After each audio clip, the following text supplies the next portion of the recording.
Hello, everybody, and welcome or welcome back to the second shelf and to finally the review of the May book of the 12 classics that I decided to read in 2023 and the pick for June.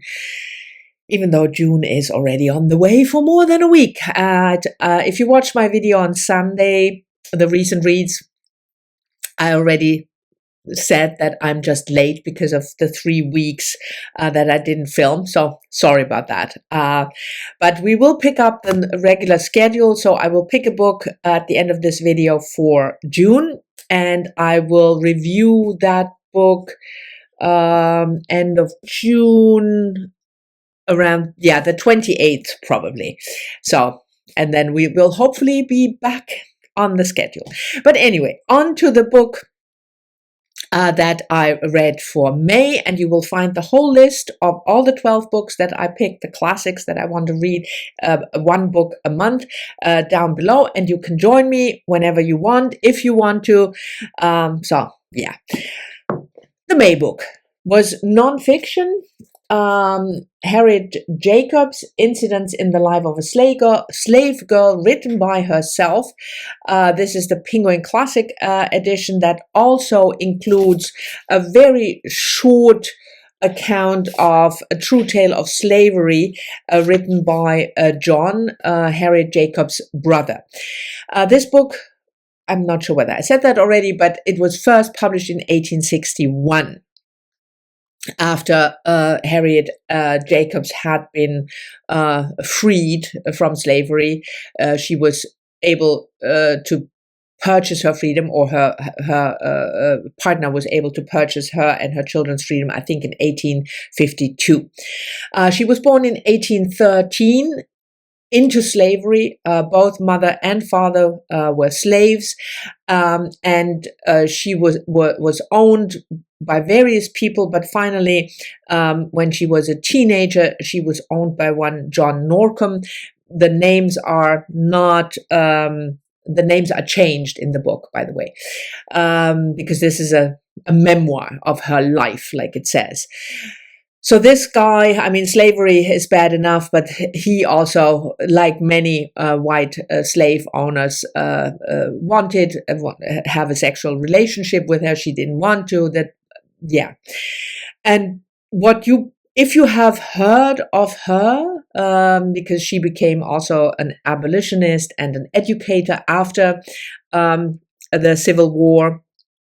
She founded schools, but probably if you have heard of her and this book, you have heard of the fact that she lived in a crawl space where you couldn't even stand up for 7 years in order to escape her owner before she could finally flee to the north. And 10 years after that, she finally became a free woman.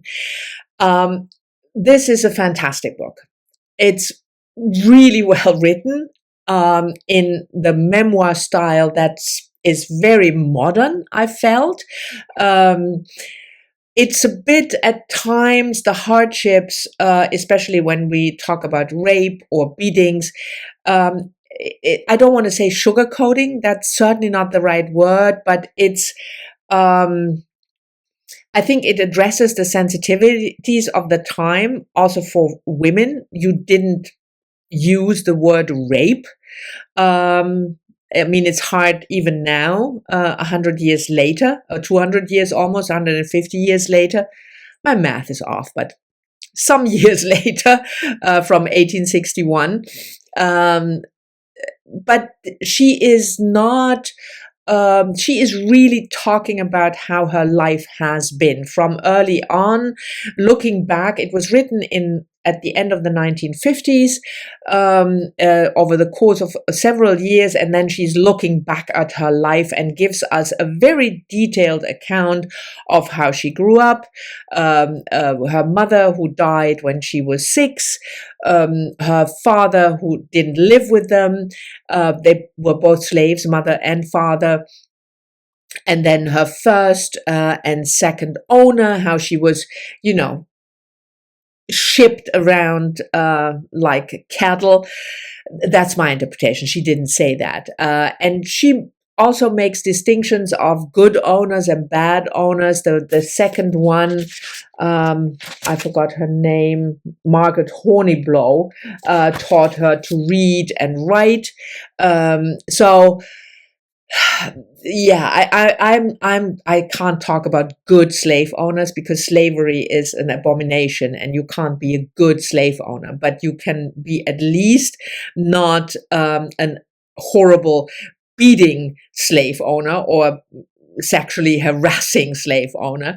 So she talks about that. And then when she finally, when her previous owner dies, and then she comes into the possession of a young girl and the father of the household, John Norcombe, that's when things get really, really, really bad, if that is even possible, if you are born a slave, for her, and where she ends up to escape and lives in that crawl space for 7 years. I can't even imagine.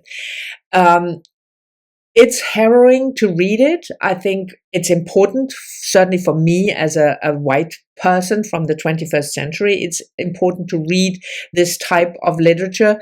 But it's if I just step back, like I said in the beginning, it's also a really good book. It's a good memoir. It's well written.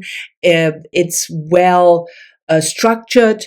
It's telling.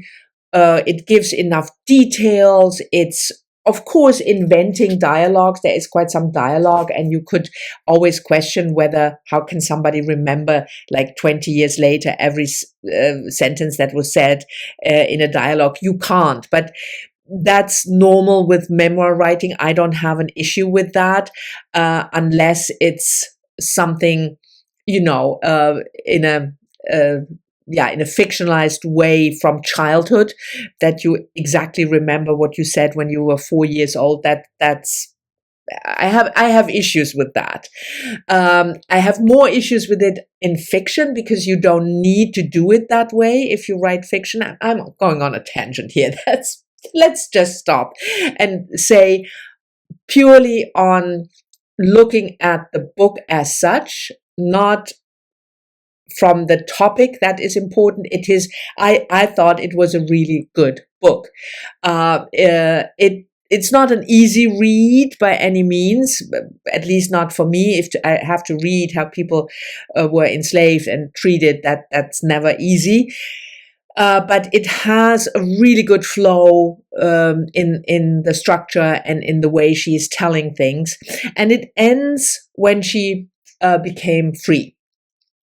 So it didn't talk, obviously it was published in 1861, I said that already, so it doesn't talk about her later life. She went to England at some point, and like I said, after the Civil War, she was in Virginia or West Virginia, I think West Virginia, where she was an educator. She founded schools for former slaves to educate them, to teach them how to read and write, things like that. But that's all not included, obviously, in the book. So it is really, in the life of a slave girl. So from being born a slave until she finally became a free person. I can only really highly recommend this if you want to read a classic from the perspective of a Black female slave in the form of a memoir. This is the book to read. Absolutely. No doubt in my mind. So I'm really glad that I picked this one for my 12 classics list. And then the next pick, there are 7 months left. So I have 7 books. 1, 2, 3, 4, 5, 6, 7. Yeah, in the bowl. And I will pick the one for June. Yeah, this one. Lady Susan. Now for something completely different. It's the one, Jane Austen, that I haven't read yet. Where is it? Here, I think. Yeah, Lady Susan. It's an epistolary book written in letters, and this one includes also another short little novella, The Watsons. I'm not sure whether I will read that, but I will certainly, of course, read Lady Susan. And this was published, I forgot, obviously. Let me check whether I can find it really quickly. Of course not, because it says 1974, which it won't be 1974. So I'm sorry about that. I'm ill prepared as usual, and I can't find the publication date. You will find it in the show notes, as always. So if you want to join me for June, I think it's fortunate that this is the June pick, because it's a short one and we don't have that much time anymore because I'm late. So if you want to join me, let me know, and I will review this book, like I said, on the 28th of June. This was it for the fifth installment of my 12 classics reviews and pick for the next month. Thank you very much for watching. I hope you've enjoyed it. As always, I'm looking forward to your comments. You know that, even if I'm late with answering comments, and I'll talk to you all soon in the next one.